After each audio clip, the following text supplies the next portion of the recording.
quelques jours et ce sera Noël. Du côté du ministère de l'Action sociale, le décor de fête est déjà planté. La traditionnelle campagne dite Noël solidaire fait déjà des heureux. Plus de 600 enfants démunis ont célébré Noël par anticipation hier. L'archidiocèse de Lomé s'agrandit. La famille des prêtres a accueilli de nouveaux membres. 25 nouveaux prêtres ordonnés qui vont consacrer leur vie à l'expansion de la bonne nouvelle du Christ. Et puis la toute première édition de danse après ses Bobobo a pris fin hier samedi dans le Grand Clodo. Une danse du terroir pour sensibiliser les populations sur la réconciliation et la non-violence. C'était les titres de cette édition. Bonsoir à toutes et à tous. C'est cette semaine que toutes les composantes du pays ont présenté leurs vœux pour l'année nouvelle au chef de l'État. Et pour cette année, c'est le corps diplomatique et consulaire qui a clos le ballet républicain. Occasion pour l'ensemble des ambassadeurs et représentants d'organismes internationaux d'exprimer leur admiration et satisfaction pour les succès enregistrés par notre pays ces dernières années dans plusieurs domaines. De son côté, dans sa réponse, le président de la République a exprimé la gratitude de tout le peuple togolais à ces hommes et femmes qui, par le biais de leurs institutions et pays, accompagnent toujours le Togo dans sa dynamique de développement. Un développement qui n'est qu'à son début et qui devra s'étendre dans tous les domaines, comme celui de la diplomatie qui entre dans une nouvelle ère pour le Togo, comme nous le rappelle Joseph Améga. Dans sa vision de construire un Togo émergent, le président de la République, Faure Gnassingbé, a défini de nouvelles orientations dans tous les secteurs. En prenant le cas de la diplomatie togolaise, elle est passée du schéma classique de représentation au rôle de vecteur du développement. La nouvelle orientation de la politique étrangère du Togo engage la diplomatie à renforcer son action, ce qui appelle à imprimer une approche à caractère prioritairement économique, audacieuse, capable de mobiliser les énergies pour développer les partenariats, attirer l'investissement, promouvoir l'attractivité du pays et intensifier les échanges extérieurs. Pour les plus hautes autorités togolaises, il est impérieux aujourd'hui de poursuivre cette diplomatie offensive et innovante qui permet déjà au Togo de drainer tous les avantages de la coopération internationale. Cette nouvelle vision de la diplomatie togolaise est très appréciée par la diaspora, qui retrouve ses marques et qui s'est engagée à jouer pleinement son rôle dans le développement économique du Togo. Aujourd'hui, grâce à cette diplomatie innovante, le cercle des diplomates s'est accru. Le chef de l'État a clairement défini une vision diplomatique plus professionnelle, une diplomatie offensive qui s'est traduite par l'élection du Togo pour siéger en qualité de membre non permanent du Conseil de sécurité pour la période 2012-2013. Un des éléments significatifs de la politique étrangère et du rôle de plus en plus grand que le Togo joue sur la scène internationale ces dernières années. Une action diplomatique cohérente, axée principalement sur l'économie, l'émergence du Togo. La fête de Noël, je vous le disais en titre, c'est le 25 décembre, comme tout le monde le sait, mais elle a déjà commencé pour les enfants démunis.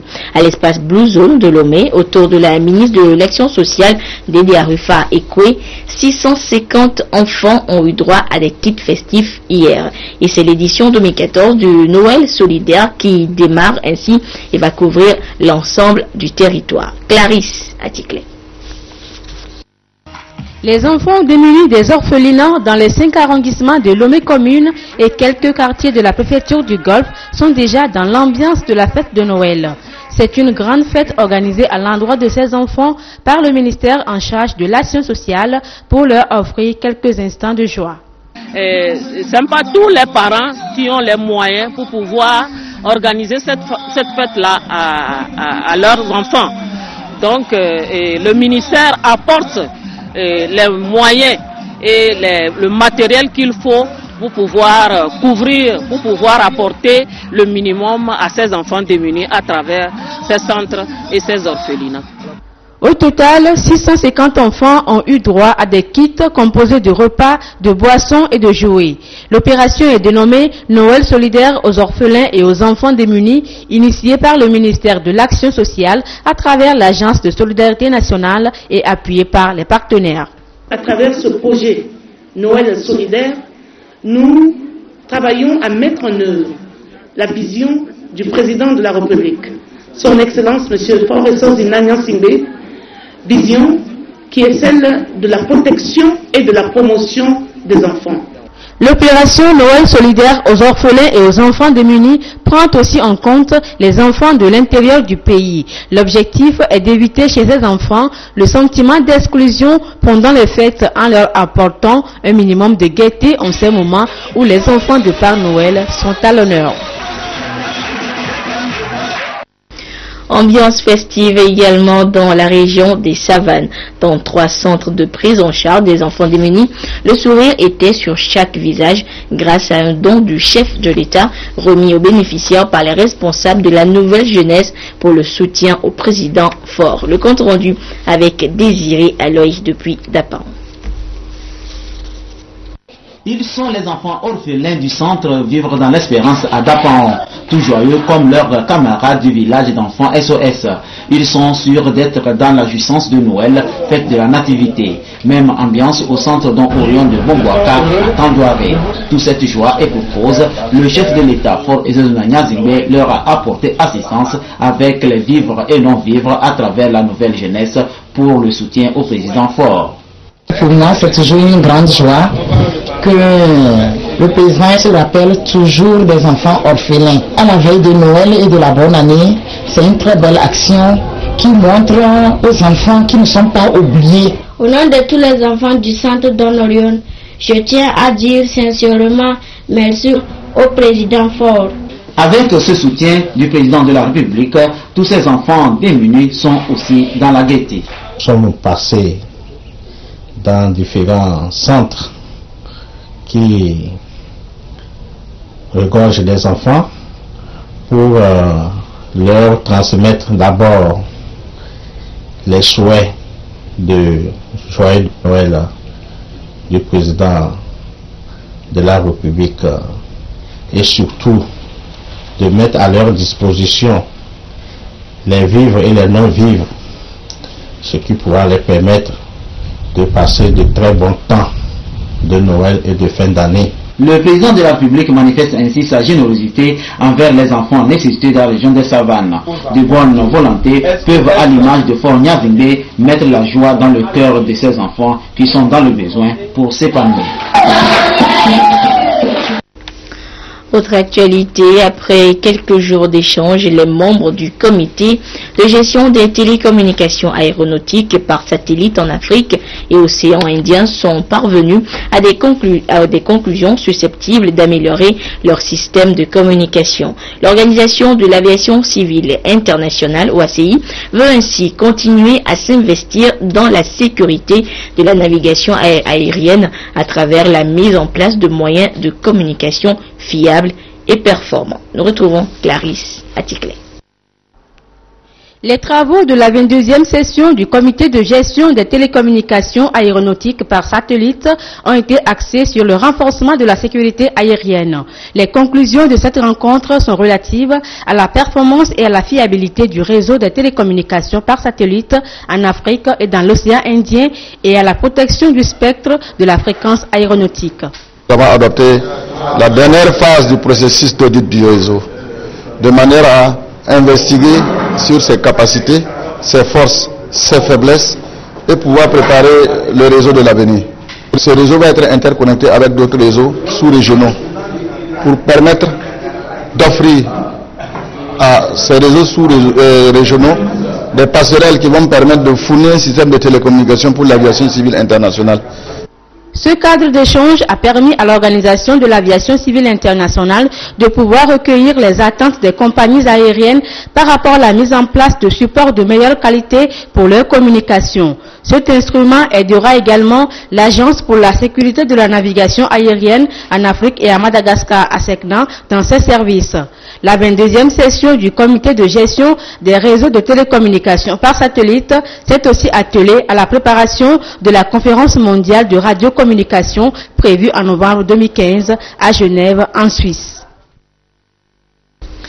Dans le processus de lutte contre la contrefaçon, la piraterie et la concurrence déloyale, une parade a été trouvée pour dissuader les contrevenants, la propriété intellectuelle. Et cette semaine, les acteurs nationaux et internationaux de cette lutte pour la préservation de l'innovation d'autrui se sont retrouvés à Lomé. L'idée était de mettre sur pied une feuille de route commune pour le respect de la propriété intellectuelle. Contrefaçon, concurrence déloyale et piraterie, des fléaux à éradiquer pour permettre aux auteurs des œuvres intellectuelles de vivre de leur métier. La mise en application des mesures de protection et de respect des droits de propriété intellectuelle constitue des moyens de lutte contre ces fléaux. À cette rencontre instituée par l'Organisation mondiale de la propriété intellectuelle, des discussions ont été menées sur la place que le Togo entend donner à ce système en vue de son développement. De la propriété intellectuelle vise à encourager la création, la gestion, la protection des actifs de propriété intellectuelle du pays en vue de son développement. Donc comme je le disais, la propriété intellectuelle est un outil de développement et fort de ce constat, votre gouvernement a souhaité que cette réflexion soit menée au Togo. Des experts venus de la Suisse et du Cameroun ont plaidé pour la mise en place d'un plan stratégique de développement de la propriété intellectuelle. L'intégration de la propriété intellectuelle dans les secteurs compétitifs de l'économie du pays va accélérer le progrès économique, créer des richesses et réduire le chômage. Depuis la semaine dernière se tient à Atakpamé la foire des 7 collines, en référence au surnom de la ville. Une opportunité d'affaires pour les opérateurs économiques et de découverte pour le public. Yves Agbevivi. Région montagneuse, ville touristique, carrefour commercial entre l'Est, l'Ouest, le Sud et le Nord, Atakpamé est une localité qui veut offrir plusieurs opportunités aux opérateurs économiques à travers cette foire dite des 7 collines. Une foire économique, la première du genre et qui doit durer 15 jours en face de l'évêché de la dite ville. Atakpamé est un centre des affaires. Et par le passé, c'était une région qui permet d'évacuer, de traiter les matières premières. Cette foire, d'abord, en elle-même, est une découverte. Parce que c'est la première fois que ça vient après plus de 30 ans. Dans les stands, vous pouvez voir d'abord l'exposition. Il y a les boutiques qui vendent les articles divers, tels que les boissons, l'alimentation, il y a les bijoux, il y a les arts, il y a la place de vente et il y a la place des fêtes. Et la place des fêtes, c'est dans le dos des stands de vente d'articles. Ces stands-là permettent de déguster les mets du terroir. La seule chose que nous demandons, c'est de venir. Ne soyez pas à la maison et se faire raconter l'événement. Venez pour vivre l'événement avec nous. Cette foire intervient à la veille des fêtes de fin d'année. Et selon les organisateurs, les populations y trouveront tout ce dont elles auront besoin. L'association Santé et Éducation Intégrale en Afrique a entrepris depuis vendredi une vaste campagne de sensibilisation sur les maladies cardiovasculaires, l'hypertension artérielle et le diabète dans la localité de Daï, à Péémé. Une initiative pour l'association qui veut ainsi accompagner le gouvernement dans ses efforts de garantir une bonne santé pour les populations. Eric Dianipo, Clarisse Atikle. Il a parcouru près de 5 km pour se faire dépister du diabète et de la tension artérielle. Togui Davon Aglézé 5, chef du village de Koudragan, donne ainsi l'exemple à ses administrés qui se sont massivement rendus à Dani, à Péémé, pour les mêmes consultations.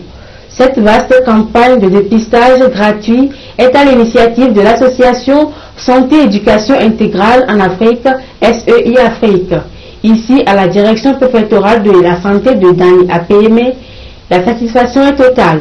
L'ONG SEI Afrique est bienvenue dans tout le plateau de Dani et c'est réconfortant. Tout développement pour base la bonne santé de la population. L'association entend par cette action accompagner le gouvernement dans ses efforts pour la bonne santé des populations. Dani nous a particulièrement attiré notre attention parce que nous avons constaté qu'ici, l'accès est d'abord difficile et il y a assez de pathologies que nous n'avions pas pu prendre en charge lors de notre dernière campagne en 2012. C'est la raison pour laquelle nous avons pensé qu'il serait très important de venir ici et profiter, prendre en charge ces patients que nous n'avons pas pu prendre en charge de par le passé. Des conseils pratiques ont été donnés à ceux qui souffrent de ces pathologies afin qu'ils vivent mieux. SEI Afrique est mise sur pied depuis 2011 et œuvre en dehors du domaine de la santé dans l'éducation des enfants. Elle a également sensibilisé la population sur la maladie à virus Ebola. Actualité politique à présent, les cadres du parti Unir de la COSA ont échangé avec leurs points focaux de la préfecture ce week-end. Il s'agissait d'explorer les stratégies à mettre en place pour garantir au parti la victoire à l'élection présidentielle de 2015. Nestor Mozo. À la réunion des cadres du parti Unir de la région de la Kara le 13 décembre dernier, des décisions ont été prises par rapport à l'élection présidentielle prochaine. Il revient à chaque coordination préfectorale de faire la restitution aux autres responsables locaux du parti. Cette rencontre de la section Unir COSA est destinée à cette fin. Nous avons échangé surtout sur le comportement du responsable du parti Unir et aussi sur les stratégies de mobilisation de nos militants, de nos sympathisants et de tous les Togolais qui pensent qu'avec le président fort, la paix existante peut être sauvegardée, le développement amorcé peut continuer et que les Togolais peuvent arriver à un mieux-être. Les participants à cette rencontre savent à quoi s'en tenir. Nous avons été instruits sur la révision des listes électorales, qu'il fallait aller à cette révision.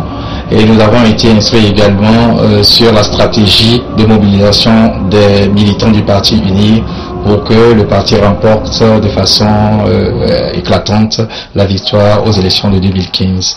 Nous partons suffisamment aguerris pour partager ces informations avec les militants à la base. L'une des étapes cruciales de cette élection présidentielle est la révision des listes électorales.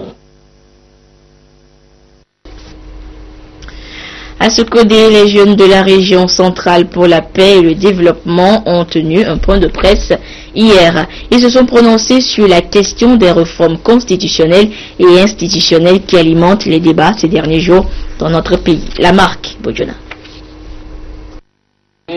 Les jeunes de la région centrale pour la paix et le développement se prononcent sur les réformes au Togo réclamées par l'opposition. Ce point de presse vise à éclairer leurs membres sur la situation politique du Togo. La question des réformes basées sur les calculs politiciens est pour ces jeunes complètement dépassée. C'est pourquoi ils tiennent cette rencontre pour appeler leurs membres à soutenir la politique du chef de l'État, Faure Gnassingbé. Les réformes, nous tous, nous voulons les réformes, mais nous voulons que les réformes soient faites sur les bonnes bases, que tous les fils de ce pays soient partent donc sur les mêmes bases. Nous ne voulons pas de l'exclusion lors de ces réformes. Réforme avec exclusion, ce n'est plus réforme. S'ils veulent des réformes avant 2015, nous voulons leur dire que la date est passée parce qu'on ne peut pas, selon les lois de la CEDEAO, faire une réforme à 6 mois avant les élections. Pour ces jeunes, la démocratie, c'est surtout la primauté de l'expression des suffrages populaires à travers l'organisation d'élections équitables, justes et transparentes. C'est au peuple qu'il revient de choisir librement ses dirigeants, ont-ils expliqué. Présidentielle aura bel et bien lieu. Et non loin de là, une coalition de 6 partis politiques dénommée Combat pour l'alternance en 2015 a organisé une marche dans les rues de Sokodé pour réclamer l'effectivité de ces réformes avant le scrutin de 2015. Nous retrouvons la marque Bojona.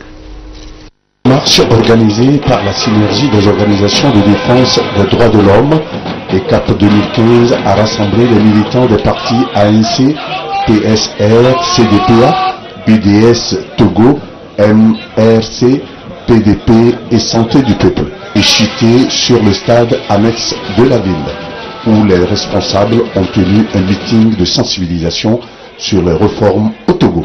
Il s'agit simplement de réclamer l'exécution ou l'application d'un accord intervenu entre les protagonistes de la crise togolaise en 2006. Donc, c'est une nécessité.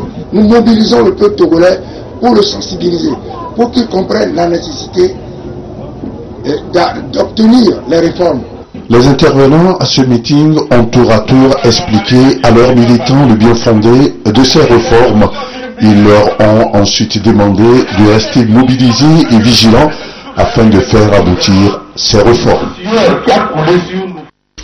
Politique toujours, c'est hier que le nouvel engagement togolais net a tenu son premier congrès statutaire, congrès à l'issue duquel le parti a choisi son candidat pour l'élection présidentielle de 2015. Il s'agit du président du parti. Le compte rendu avec Silver Abdou.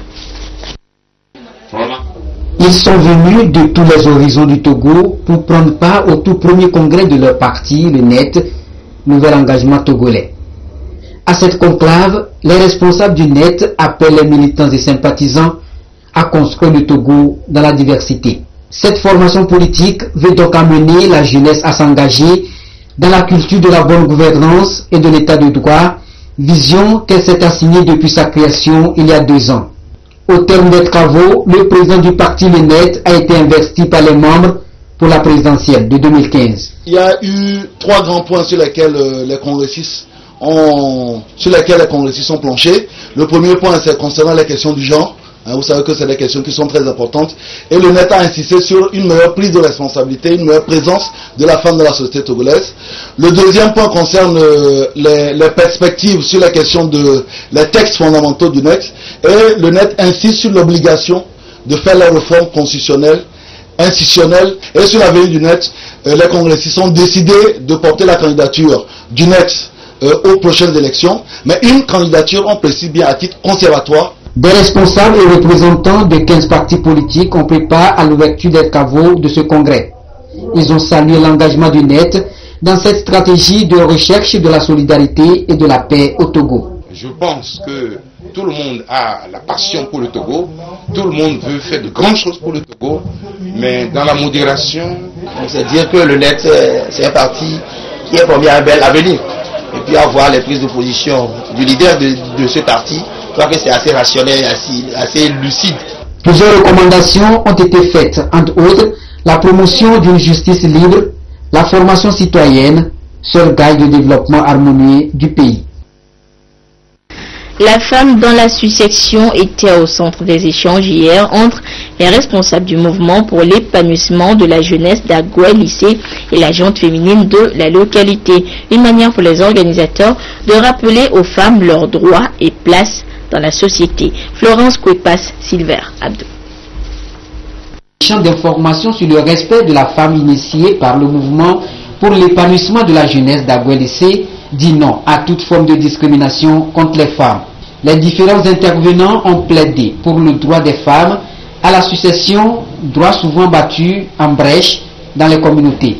Les femmes vont désormais connaître ce qui est le leur, c'est-à-dire leurs droits, pour que désormais elles ne soient plus marginalisées, elles ne soient plus chassées de leur foyer lorsque le conjoint aura à décider. Le gouvernement togolais, dans ses actions, a révisé le 13 novembre dernier le Code des personnes et de la famille. Ceci pour corriger les inégalités entre l'homme et la femme.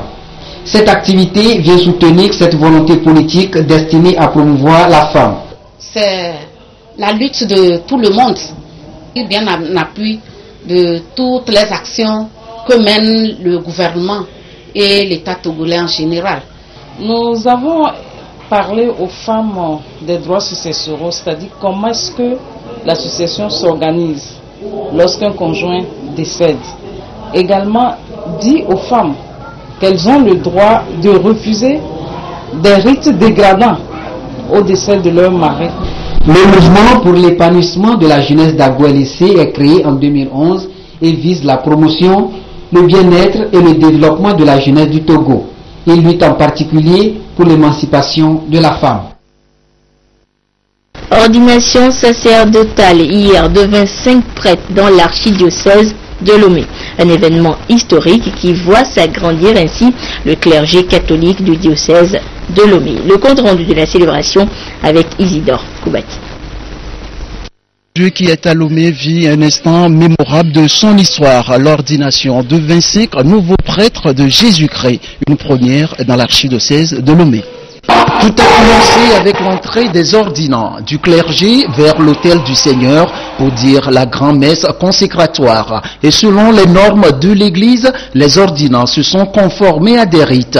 Leur présentation à l'évêque, un geste essentiel. Le chant de la grande litanie des saints. Les ordinants allongés, signe du chemin par lequel avanceront tous ceux qui voudront découvrir Christ.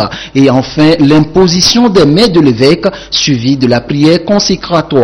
Dès cet instant, ils sont prêtres à jamais, selon l'ordre de Melchisédek. D'être des hommes de la parole, des hommes de l'Eucharistie, du pain, des hommes du pardon, des hommes de la prière et des hommes de la paix. Qu'ils soient ceux par qui Jésus passe pour apporter la paix, la consolation et le réconfort à tout le monde. Un grand jour, un événement historique dans l'archidiocèse de Lomé et l'émotion est grande chez les nouveaux prêtres. Action de grâce pour cet événement de grâce. Un événement auquel on n'est jamais préparé. C'est le Seigneur qui l'éveille en moi. C'est aussi des mots de bénédiction à l'endroit de tous ceux qui ont besoin de Dieu. C'est une grâce, c'est un don. Personne ne le mérite, mais Dieu, dans sa grande miséricorde, nous l'a accordé. On ne peut que lui rendre grâce. L'église de Lomé s'agrandit et son clergé avec, signe du fruit de l'accomplissement de la parole de Dieu. 25 nouveaux prêtres, n'est-ce pas un cadeau de Noël pour les chrétiens catholiques?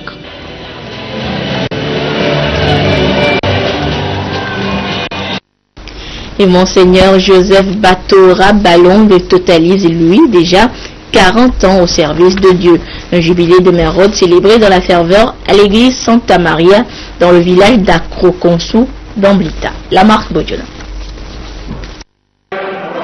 Pour cette messe anniversaire marquant les 40 ans de sacerdoce de Monseigneur Joseph Batora Balong, 5 évêques et 25 prêtres étaient présents pour rehausser l'éclat de la fête. Plusieurs personnalités politiques ont aussi fait le déplacement du village d'Acroconsou pour célébrer l'événement. 40 ans de sacerdoce, comme chaque jour, est une profonde action de grâce à Dieu qui a daigné m'appeler à son service et m'associer à son sacerdoce pour servir l'homme, la personne intégrale. Donc, j'ai fait un cheminement de 40 ans. C'est une occasion de rendre encore grâce à Dieu pour ces merveilles qu'il réalise dans le prêtre en le prenant comme instrument de salut pour l'humanité. L'homélie de cette messe tirée de l'évangile de Jean, chapitre 1, les versets 6 à 8 et 19 à 28, a permis à l'officiant d'encourager Monseigneur Joseph Batora Balong pour son parcours. Cette messe a été suivie de l'inauguration du centre médico-social de la localité financé à hauteur de 80 millions de francs CFA par le comité Cato Di Ponte. La culture à présent, je vous le disais également, on titre la première édition du tournoi de danse Akpese Bobobo, dont le Grand Cloto a pris fin hier samedi par la grande finale. Et sur les 8 groupes en compétition, c'est le groupe folklorique Nevame de Gadjagan Dagou qui remporte le prix. Le compte rendu avec Robert Potogbe et Patrice Bocon.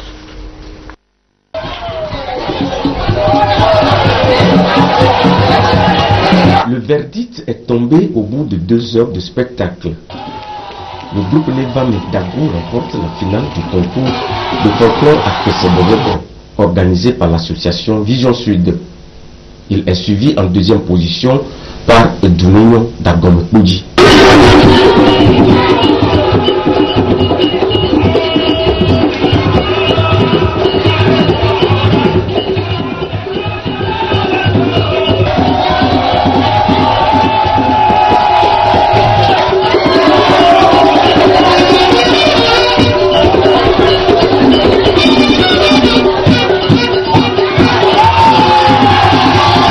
Cette première édition du tournoi Akpese Bobobo a été meublée d'une sensibilisation axée sur les valeurs de paix et de réconciliation. Nous n'avons été aucunement surpris. Nous avons été toujours le meilleur. Ce tournoi a pour but de sensibiliser la population du Grand Coteau sur la non-violence en période électorale. À cette manifestation, le ministre Sissou Fiatou a représenté le Premier ministre parrain du tournoi. À cette période où nous préparons les élections présidentielles de 2015, nous invitons tous les Togolais à un esprit de non-violence, la tolérance et la modération dans nos propos. Cette finale intervient après une campagne itinérante de sélection dans les chefs-lieux de 4 préfectures, Agou, Kloto, Belé et Daï. La manifestation a mis aux prises 8 groupes folkloriques.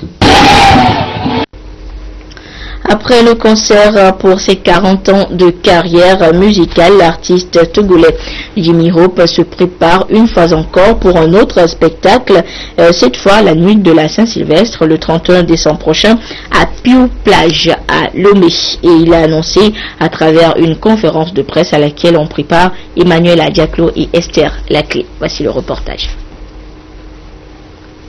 Pourquoi ils coupent ça beaucoup? Pas que se sont retrouvés responsables et partenaires du Fonds Gari pour célébrer en toute beauté les 20 ans de cette institution de la CEDEAO. 20 ans du Fonds Gari, c'est 20 ans d'accompagnement, d'investissement et de promotion du financement dans le secteur privé.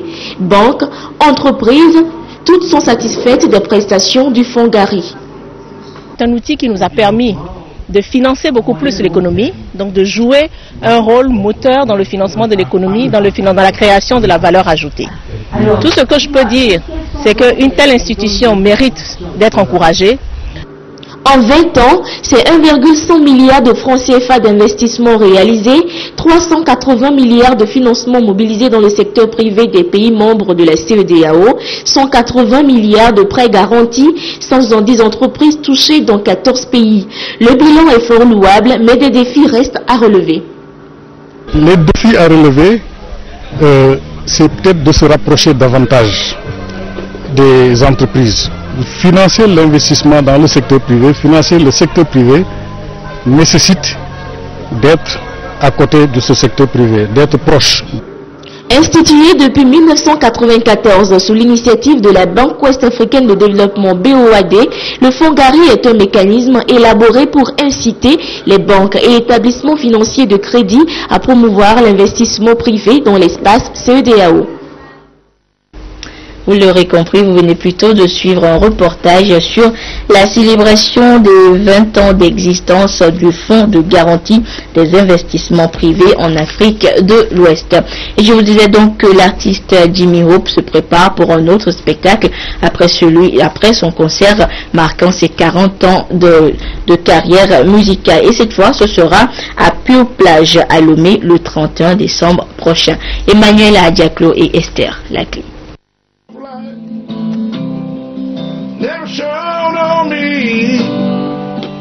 Réveillon spécial au rythme du rock and blues. Qui me l'avait dit, elle est belle la vie. C'est un dîner-concert inoubliable qu'offre Jimmy Hope à ses fans en cette fin d'année. Il s'agit pour le talentueux rocker et bluesman de se rapprocher du public. C'est surtout un concert de proximité. Parce que dans les grands concerts, les gens ils me voient de loin, mais n'ont pas la chance de pouvoir me toucher du doigt. Là, je suis pratiquement au milieu d'eux, on fait la fête ensemble, et puis on découvre l'année 2015 ensemble. Et c'est à Piu Plage à Lomé, espace féerique où la beauté de la nature et la proximité de la mer s'entremêlent, que ce rendez-vous musical gourmand va accueillir les mélomanes. Il y aura 2 tickets avant, un pré-vente à 5 000 francs. Les gens qui seront pris un peu trop tard, ils pourront toujours acheter des tickets ici sur place à 7 000 francs, si ça comprend tous les 2 une consommation. Vous avez 2 menus qui sont proposés, imposés, donc un menu prestige togolais et un menu saveur du monde qui sont à 40 000 francs. Le menu complet, c'est aussi service. Et sinon, les gens auront le choix de prendre le menu dégustation seulement, qui sera à 25 000 francs. Rendez-vous au soir de la Saint-Sylvestre pour vivre en musique les premiers coups de menu et redécouvrir les 15 albums de l'artiste à la voix et aux vibrations transparentes qui poursuit ainsi la célébration de ses 40 ans de carrière. Et voilà, ainsi se referme cette édition. Merci à vous qui l'avez suivi ou que vous soyez grâce à la télévision togolaise. Au revoir. Plus que quelques jours et ce sera Noël. Du côté du ministère de l'Action sociale, le décor de fête est déjà planté. La traditionnelle campagne dite Noël solitaire fait déjà des heureux. Plus de 600 enfants démunis ont célébré Noël par anticipation hier. L'archidiocèse de Lomé s'agrandit. La famille des prêtres a accueilli de nouveaux membres. 25 nouveaux prêtres ordonnés qui vont consacrer leur vie à l'expansion de la bonne nouvelle du Christ. Et puis la toute première édition de danse après ses Bobobo a pris fin hier samedi dans le Grand Clodo. Une danse du terroir pour sensibiliser les populations sur la réconciliation et la non-violence.